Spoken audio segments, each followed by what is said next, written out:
don't need to look very far to be reminded of the very worst that humanity has to offer.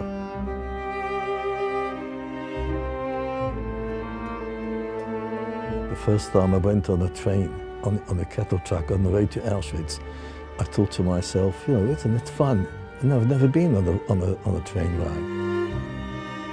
I always felt it was like an adventure, not knowing what's going to come. Nobody knew what's going to come because the things that was happening were just unimaginable. It was 12 years and 2 months, arrived at Auschwitz. All you kept on hearing people shouting to us in Yiddish, eat all the food, don't save any food, because you were told to hold the food, you didn't know what's going to happen to you. And that's when I realized the reality of it all. You had to be given a number, and a number tattooed on your arm. Suddenly the man said, with all the German guards watching over it, you're going to have to come back tomorrow because you ran out of ink. I don't know what happened, but I haven't got the number here. But the number, it's even in the worst place, it tattooed in my heart. 112 021 112021.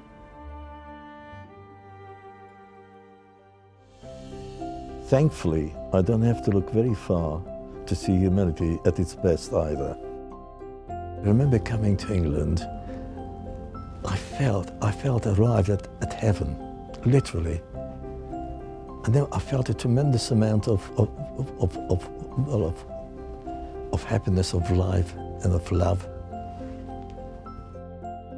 I went into partnership with a friend of mine when I was 18, 19 years old. And he said, Ivor, would you like to meet a nice young girl? And that's how I met my wife. My wife's name was Rhoda.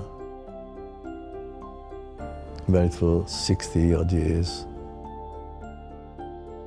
4 children, 6 grandchildren, 2 great-grandchild. But unfortunately, I lost her about 2 years ago to dementia.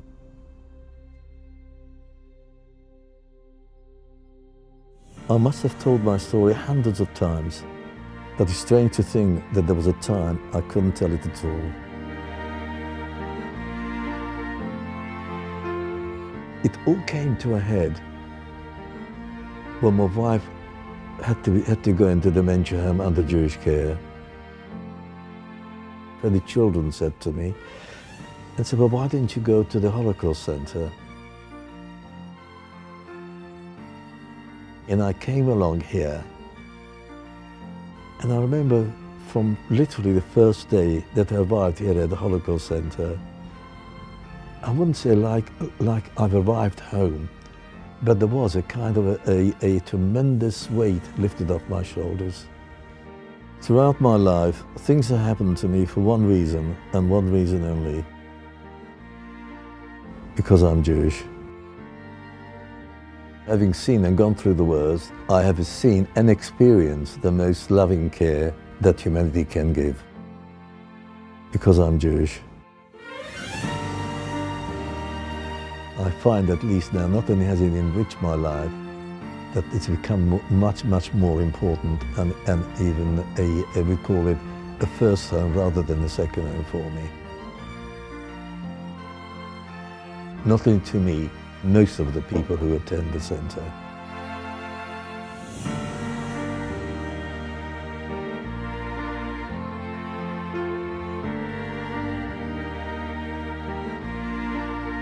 Survivors Center has given me a tremendous new lease of life, literally, and brought me back into the fold.